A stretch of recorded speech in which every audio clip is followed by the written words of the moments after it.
Oh, thank you. Mr. Chair, ito pang tanong ko, very important, no? Kasi gusto kong tanungin, qualified ba ang senior citizen, head of family coming from a low-income group? Qualified ba sila sa SAP?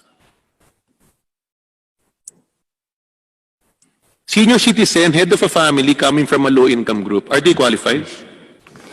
Go ahead, yes, Your Honor, I would like to ask Plendo to answer that.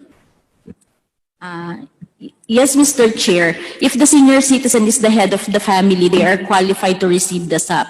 As well as if the families has members of senior citizen, they shall be prioritized as eligible for SAP. Thank you, Mr. Chair. Talaga po, ma-qualified sila because I'm one of the principal author of the law. I read the circular, qualified. However, implementation po sa ground, it's not the case. Why? Because pag nagtumatanggap na raw ng social pension, hindi na raw qualified. So, ma'am, maraming nakikinig po sa akin ngayon, sigurado. Maraming hindi nakatanggap na head of the family, senior citizen, dahil ang sabi raw ng DSWD ay hindi na sila qualified dahil tumatanggap na sila ng social pension, ma'am. So please, ma'am, malinaw sa circular, qualified sila.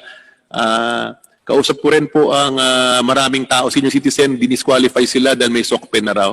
So it's on record qualified. So please make sure, napapakinggan po tayo ng publiko ngayon, qualified sila, head of a family. Pero ma'am, again, may mga regional director po na nag-decide din on their own. Ang sagot po nila ay hindi sila qualified dahil may social pension. Tamang-tama, DSL Ray, kasunod mo si representative ng senior citizens, nakadocument yung mga ganyang mga sitwasyon.